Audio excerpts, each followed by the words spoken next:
Khan sir को और विकास दिव्य कीर्ति को ये बिल्कुल इररिलेवेंट बातें करते हैं। बहुत ही खराब स्टैंडर्ड है इनके, रीडिंग मटेरियल है लोग। और उसके बाद ये फर्जी विज्ञापन देती है कि हमारे यहाँ से इतने इस रैंक पे आए, इतने इस रैंक पे आए। बिल्कुल झूठे विज्ञापन होते हैं। कोचिंग का कोई बहुत योगदान नहीं है विद्यार्थियों की सफलता में।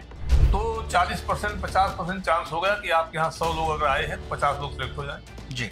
ये कोई बात नहीं हुई। कोई भी सरकार अपराध और भ्रष्टाचार, ये दो ऐसे मुद्दे हैं, इनको लगाम लगाने की बात कहकर सत्ता में आती है।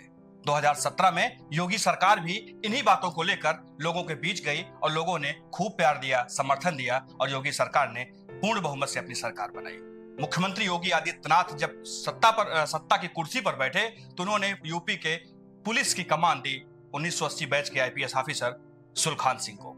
सुलखान सिंह बेहद ईमानदार और कड़क छवि के ऑफिसर माने जाते थे, जिसको लेकर के यूपी में पुलिस की कमान योगी सरकार ने उन्हें सौंप दी। हाल ही में रिटायर्ड आईपीएस सुलखान सिंह अपने एक बयान को लेकर काफी चर्चा में हैं। उन्होंने कोचिंग संचालक विकास दिव्य कीर्ति और खान सर के बारे में एक ऐसी बात कही जिसको लेकर के सोशल मीडिया पर काफी हो हल्ला मचा हुआ है। हमारे साथ बात करने के लिए खुद पूर्व डीजीपी और पूर्व आईपीएस सुलखान सिंह जी हैं। हम उनसे बात करेंगे और उनकी पूरी जर्नी, उनके बचपन से लेकर अब तक का जो सफर रहा है उनका, उसके बारे में जानेंगे।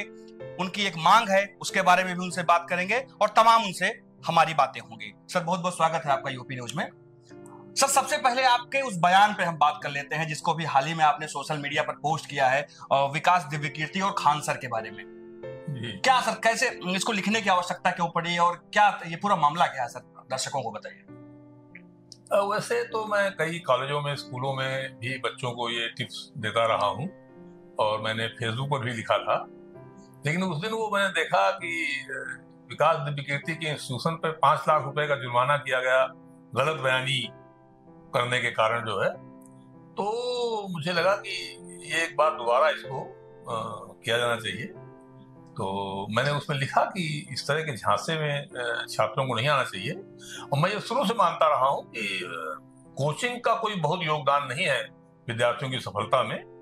और मैंने खुद कभी कोचिंग नहीं की और पहले अटेम्प्ट में मेरा सिलेक्शन हुआ था। और मैं तो उस समय दिल्ली में देखा था, एक बड़ी मशहूर कोचिंग हुआ करती थी। उस समय बहुत कम कोचिंग थी उस जमाने में, राउस कोचिंग क्लासेस थे। तो हमारे कुछ मित्रों ने वहाँ कोचिंग किया था। जो मैंने देखा उनके पास वही नोट्स थे जो किताबें हम खरीद के लाए थे बाजार से, और उन्हीं किताबों की फोटोकॉपी करा के नोट्स पकड़ा रखे थे उन्होंने। तो ये इनका कोई ऐसा विशेषज्ञता नहीं है इनके पास में। और मैंने बहुत सारी कोचिंग संस्थानों के मटेरियल देखे हैं, हिस्ट्री पर और करंट इवेंट्स पर, सिक्योरिटी के ऊपर, जो इंटरनल सिक्योरिटी पर। इंटरनल सिक्योरिटी एक चैप्टर रहता है सिविल सर्विस में। बहुत ही खराब स्टैंडर्ड है इनके, जो रीडिंग मटेरियल है इन लोगों का जो है। और इसलिए मैं ये सब देखने के बाद मैं ये कहता हूँ कि विद्यार्थियों को उससे नहीं पढ़ना चाहिए। तो वो विकास दिव्य कीर्ति का मामला आने पर फिर मैंने थोड़ा सा लिख कर, लेकिन बाद मैंने उसमें एक टिप्स दिए थे विद्यार्थियों को कि 20 टिप्स उसमें मैंने शामिल किए थे। मैं एक्चुअली जब देखता था खान सर को और विकास दिव्य कीर्ति को, ये बिल्कुल इररिलेवेंट बातें करते हैं जिसका कंपटीशन से कहीं कोई ताल्लुक नहीं है। मीठी मीठी लुहावनी बातें करना तो लोगों को आकर्षित करते हैं। मुझे बाद में पता लगा कि ये एक विज्ञापन है बेसिकली, ये इसका टीचिंग से कोई ताल्लुक नहीं है। तो ये मुझे कुछ अच्छा नहीं लगा। और ऐसा नहीं है कि खाली ये 2 लोगों के बाद ज्यादातर कोचिंग यही काम कर रही है जी। और उसके बाद ये फर्जी विज्ञापन देती है कि हमारे यहाँ से इतने इस रैंक पे आए, इतने इस रैंक पे आए। बिल्कुल झूठे विज्ञापन होते जाते हैं। नहीं सर, आजकल एक चीज ये भी देखा जाता है, जो सिविल सर्विस तैयारी करने वाले बच्चे हैं वो कोचिंग की फीस भरने में ही टूट जाते हैं। उनके गार्जियंस एकदम मतलब वो परेशान हो जाते हैं, नहीं पढ़ा पाते हैं। तो अब अच्छा, बच्चों को भी लगता है कि अगर हम अच्छी कोचिंग में नहीं पढ़ेंगे, अच्छे सिविल सर्विस जो तैयारी कर रहे हैं कोचिंग नहीं पढ़ेंगे तो हमारा सिलेक्शन नहीं होगा। तो कुछ कहना है इसमें? देखिए, अधिकतर जो लोग जो सिलेक्ट हो रहे हैं वो बिना कोचिंग वाले हैं।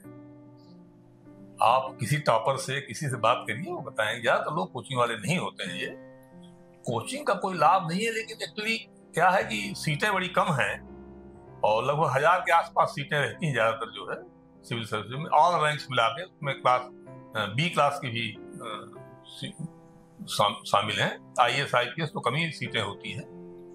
तो और बैठते हैं लोग उसमें 20 लाख। जब आप मेंस पे आते हैं तो उसमें 10 गुना लोगों को मेंस के लिए बुलाया जाता है। तो अगर उसमें से किसी ने आपके यहाँ कोचिंग कर लिया तो 1/10 चांस तो हो ही गए उसके सेलेक्ट होने के। अगर किसी ने इंटरव्यू के लिए कोचिंग कर लिया आपकी, तो इंटरव्यू में 2 गुना बुलाए जाते हैं, 2.5 गुना बुलाए जाते हैं जी।